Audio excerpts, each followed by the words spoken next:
Michigan Representative Tim Walberg, talking about essentially, let's stop messing around and let's just do genocide in such an explicit fashion that we're not getting any type of debate on it. This is Representative Tim Walberg in Michigan at a town hall in Dundee, Michigan. It's a little bit tough to hear what he says, but we can. I'll read it. This is a voice of a constituent. Why are we spending our money to build a port for them? Them being the Palestinians in Gaza. And here's how Walberg responds. Why are we spending our money to build a port for them? Yeah, It's Joe Biden's reason. It's Joe Biden's reason. We need to get humanitarian aid into Gaza. We need to get humanitarian aid into Gaza. I don't think we should. I don't think any of our aid that goes to Israel to support our greatest ally, arguably maybe. I don't think any of our aid that goes to Israel to support our greatest ally, to defeat Hamas in Iran and Russia. Probably North Korea's in there and China too, with them and helping Hamas. Pause it for 1 second. I just want to make it clear what he said there. This money that we're given to defeat Hamas in Iran and Russia, and probably North Korea is in there, and China too. And Satan and Beelzebub and that guy that gave me a wet willy in 4th grade.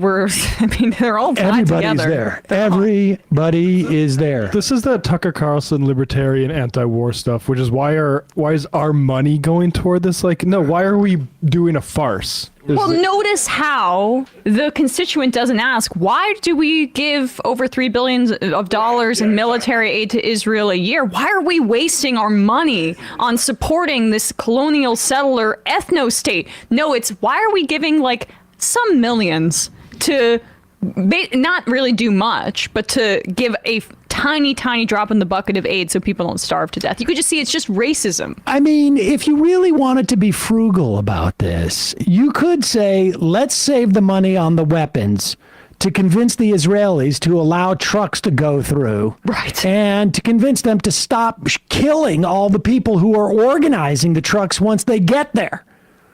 And then we could save money on the port and on the weapons. True. We could incentivize them that way. But I also got to say the idea that North Korea is in there helping Hamas is a little bit of a stretch. You know who was helping Hamas more than North Korea?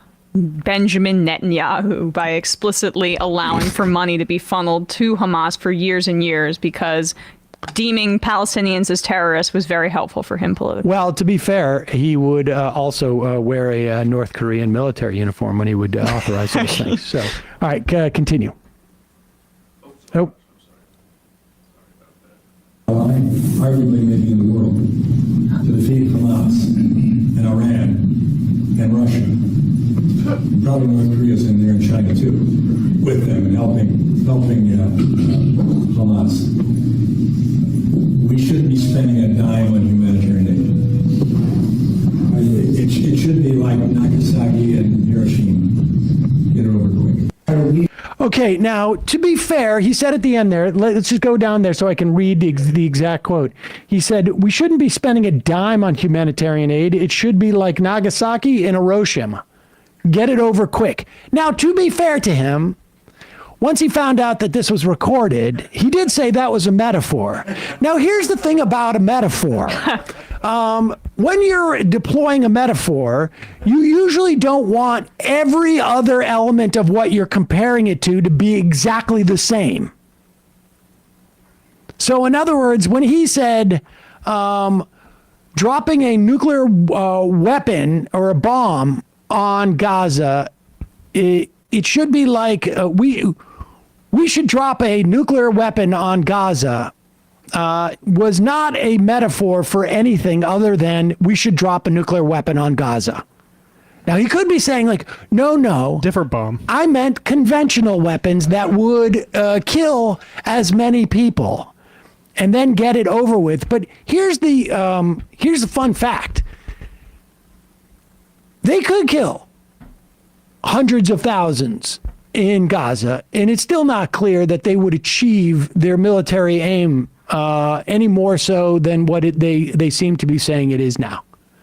And that is the That is what it appears to have been at this point. Like the idea of like completely eliminating Hamas. You know, to a large extent, they have eliminated Hamas's military infrastructure, at least on some level. Like, I don't know that I don't see reports of rockets heading over into Israel in the way that we saw in the first couple of weeks of this. But the idea that you're going to kill and eliminate the idea of we need a sovereign, we need sovereignty over ourselves, or I have some resentment towards the Israelis because they've killed my entire family, or they've killed my neighbor's entire family, or I have resentment for the Israelis because they eliminated 60 to 80% of the housing where we live. Or I have resentment to the Israelis because my children are permanently going to be dealing with the malnutrition or the psychic trauma that they have suffered. There's no number of Palestinians that you can kill to make that go away. That's not going away.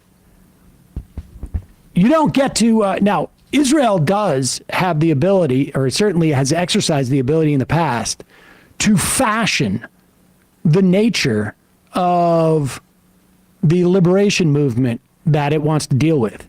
That's why it grew Hamas by both allowing aid to come in there, but also back in the 80s by constraining Fatah in areas that it wouldn't constrain Hamas, and allowed them to grow because they want to undercut any type of Palestinian solidarity, so that as a political project, they would undermine any type of liberation project amongst the Palestinians by creating different factions.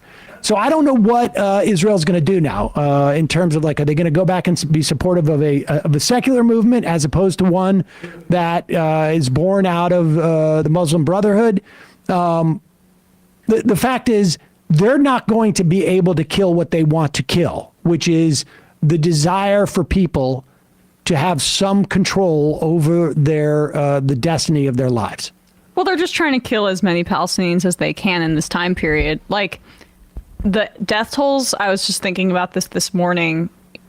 30,000, 31, 32,000 has been where we've been at for, 6 weeks at this point. And that wasn't even counting the people unaccounted for under rubble, which was thousands. And then malnutrition has been set in, and we've been seeing the complete siege on Al-Shifa and reports of summarial executions, and then killing of Palestinians and drone footage of then bulldozers burying their bodies so that they can't be found. We are going to be at extremely high death toll levels. I don't want to speculate now because that would be irresponsible. But the point is that they are, I think, trying to hide and conceal, and that's in big part of destroying the hospitals too, where they do the counting. They're trying to conceal the true death toll until it's too late. And until they can kill as many before the international community sees. And so, like, the New York Times and some of these Western papers that keep using this procedural wartime language of, like, the Rafah offensive and the strategic military objective of defeating Hamas. Really, all you're doing is laundering this and biding time as we continue to see how is it possible that we're not past 32,000 when we hear reports day in and day out of how many people are dying all the time. It is helping and aiding this propaganda effort until we understand, like, oh my God, potentially 100,000 people have been killed. And then the thousands same more institutions maimed. can act like, why didn't someone know Why didn't this was someone do happening? anything? Yeah, exactly.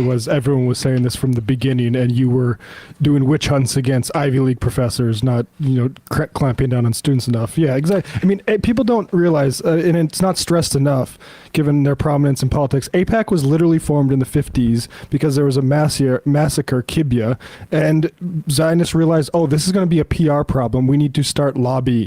That's why it was founded, and this has just continued for 75 years since. It's also, I got into what I considered to be a discussion. Some people around me thought it was more of an argument in a certain social setting with someone who, a very smart guy, and has written not necessarily on Israel Palestine, but on some situations that are vaguely, whatever. A little bit of history. And we got into an argument about this, and it was suggested to me like, well, that was a lot of passion for that. It was like in the first couple of weeks of November, maybe late October. But it was so clear, and there were thousands dead at that point already, I believe, if I remember correctly. Wait, what but was it was the so passion? clear. I was the idea that like I still sort of feel like that person really should be more engaged in this way, and I'm surprised by it. My point being that it was obvious where this was going within a couple of weeks. Yep. After October 7th. I mean, within a couple of weeks, easy. And the only thing that for me personally that was unpredictable was the absolute ideological fealty that Joe Biden has to this project, the complete resistance to any political or moral feedback. I mean, really political, frankly. I mean, I don't really get terribly surprised by moral feedback, but Joe Biden's fealty to this project. I mean, how many times has Lloyd Austin, his defense secretary, got to come out and say, like, I don't think this is a good idea. Like, this is not, this doesn't, you want an argument that the deep state is not as all-consumingly powerful as you think it is? There's a lot of dissent. I mean, tomorrow you're going to be talking to a former State Department official. She just resigned. And I suspect that she's going to say there's a lot of people in the State Department who are very upset about this, and they're frustrated.